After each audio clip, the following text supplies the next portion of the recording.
Video games. Certainly an area of relaxation and entertainment, but can one take them seriously enough to be called a sport? Hello, and welcome to TMF Debates, a YouTube series where we show you the two loudest sides of a debate with using some fancy-dancy camera tricks, and then leaving you to decide the winner. And as you've likely deduced, on tonight's episode, we are going to tackle the question, are esports sports? For this debate, we will have Pro, who's certain that esports are more than worthy of all the esteem and respect of traditional sports. And you've guessed it, that will leave Anti to take up arms against video games being considered a sport in any shape or form. If at any point tonight you hear something you agree or disagree with, please join the debate in the comments section down below. Now, the rules for tonight's debate will be as follows. First, we'll have opening statements, followed by our verbal fisticuffs, and then ending with closing remarks. So, which side will you be on? Will you side with Pro, or maybe you agree with Anti?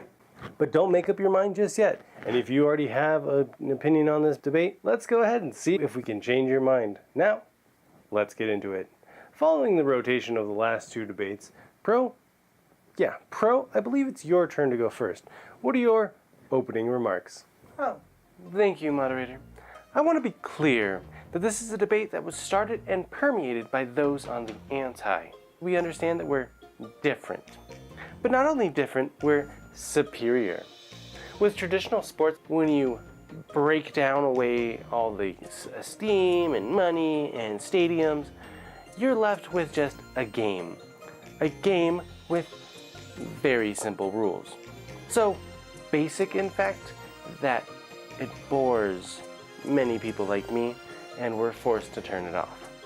Now, when we look back to esports, however, we find vastly more games being played, drastically different and complex dynamic themes, and this all allows for years of research and growth. New strats will be formed, new legends will be born, and all of this will allow for esports to keep up their steadily rising popularity. And as a result, it's only a matter of time before we replace sports entirely.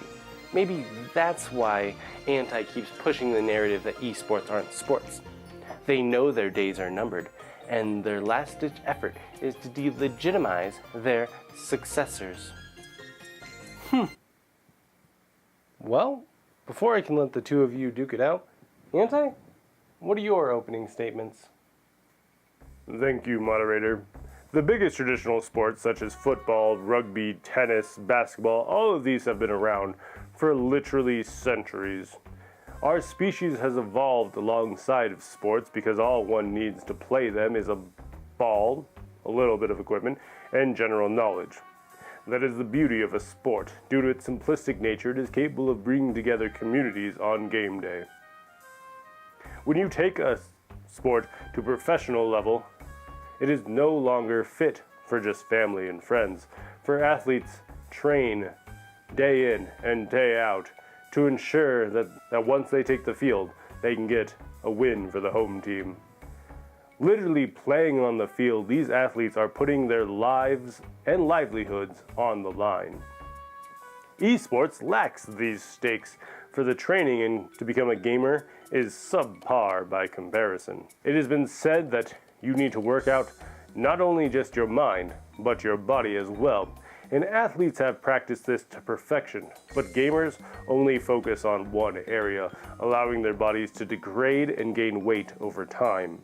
This is where I disagree the most with Pro, because if we were to give esports the respect that they want, then we'd literally be encouraging people to waste away their lives while sitting in a chair. Well, you know, I'm not sure either one of those openings left much room for open-mindedness, but that's what we're here for. You've heard the Pro, you've heard the Anti. Now, let's TMF debate. Are you seriously asserting that if our society were to respect the work ethic and dedication of professional gamers, that we'd be encouraging people to waste away their lives? How is that time spent any different than the daily training of an athlete? Simple! One actually spends their efforts and time working on their body, mind, and talents, while the other just sits in a chair and barely exerts themselves beyond button pushing and keeping their eyes open. You couldn't possibly have a more inaccurate summation of professional gaming. That simple button pushing is actually nanosecond analyzing and reaction time. If you haven't studied and practiced the game, you're not going to make it as a gamer. But, okay, just so I can make a point, entertain me with this, okay? Would it not be respectable and honorable for a person to get a job where they sit at a computer for 8 hours a day? Would it not be noble for one to seek a lifestyle that they enjoy and can be paid doing it? We both have to admit that through the sheer dedication and time put in by professional athletes and professional gamers, that they take a simple activity and make it into a profitable and professional lifestyle. A lifestyle, certainly, I can agree to that. However, it doesn't imply that any lifestyle to professional sense is automatically a sport. I hardly think that we could argue that sitting in a cubicle is a sporting event. If anything, your questions discredit your argument further. If we can't call a white-collar job a sport, or even a physically active job a sport, then how can we call gaming a sport? If you sit in front of the TV or computer for 8 or more hours a day, you're definitely putting in work. But you're not doing an athletic activity without a field. Forgive me, I wasn't trying to get off topic. It was just clear to me that I had to use an abstract because you don't seem to have any respect for the hardships that gamers have to endure. But additionally, you seem to fail to realize why esports is even being considered a sport in the first place. It is because the fans have brought it into the world stage. Depending on the popularity of game, esports can pack pretty notable arenas, such as the League of Legends World Championships in 2017 that packed in tens of thousands of people into the sold-out Beijing National Stadium, with 60 million unique viewers watching from home. Even the revered tournament EVO, which is short for Evolution Fighting Game Tournament, has thousands upon thousands of dedicated attendees every year. Esports of every genre are growing and gaining more and more respect, as this is quite literally where money is going for the players and sponsors. Well, I definitely must tip my hat to these gamers appearing in such luxurious competitions. That's all they are. Competitions. You can throw money at any activity and make it competitive. But there's nothing saying that competition is exclusive to sports. Food eating competitions have been quite the spectacle in years past, but shoving food into your face doesn't make you an athlete. I know there's those that disagree with me, but they're wrong. Let's take it a step further, though. How about dog competitions? Those have plenty of money in play. Are the dog owners the athletes?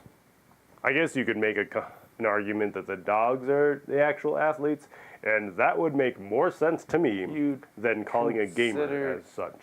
Trained pooches to be athletes before you'd consider a gamer. Wow. You're willfully insulting the dedication and work ethic of anyone who competes. I don't even know what to say to you right now. But you do bring up an interesting point about gamers trying to be athletes. From within the gaming community, I can assure you this is not the case. We are not trying to be anything more than what we are. Gamers who are able to take a game to the next level. People like you are the only ones trying to force an athletic label onto us. Because we know the differences, and we know that we can bring joy into a sporting event. That's part of why ESPN has shown esports before. People want to watch other people play games. This has been true for traditional sports, but it's also true for esports. For not only are the viewers watching, but viewers also tend to double as players, as it's actually commonplace for a household to own 1 or 2 or 3 TVs and a few computers to complement. Gamers are no longer an obscure minority, and esports will continue to speak to more and more generations as a result. Let's back up for a second. When a gamer comes from one of these other countries for their competitions, they have to apply for an athletic visa. In doing so, they are literally saying they're on the same level as one who is physically and mentally fit due to hours upon days upon years of dedication. So don't give me this, "we're not trying to be a sport" nonsense. And while I have no fear acknowledging that, yes, Dota 2 was featured on ESPN2, you can't use a TV station to determine what a sport is. ESPN has aired all sorts of competitions over the years because they're a business. That's how they make their money. And they have to fill the airwaves somehow when actual sports are on off-season. Until a gaming competition replaces the, let's say, Super Bowl in airtime, then and only then can you actually make the argument that esports are replacing sports. And even then, only as a spectator event. Until that happens, we need to treat esports for what they are. Gamers playing in a competition for money. Heck, even Japan, until very recently, had competitive gaming for monetary profit illegal. That's because a nation known for gamers understands that. They're gamers, not athletes. No, I actually agree with you that they're not what we traditionally call an athlete.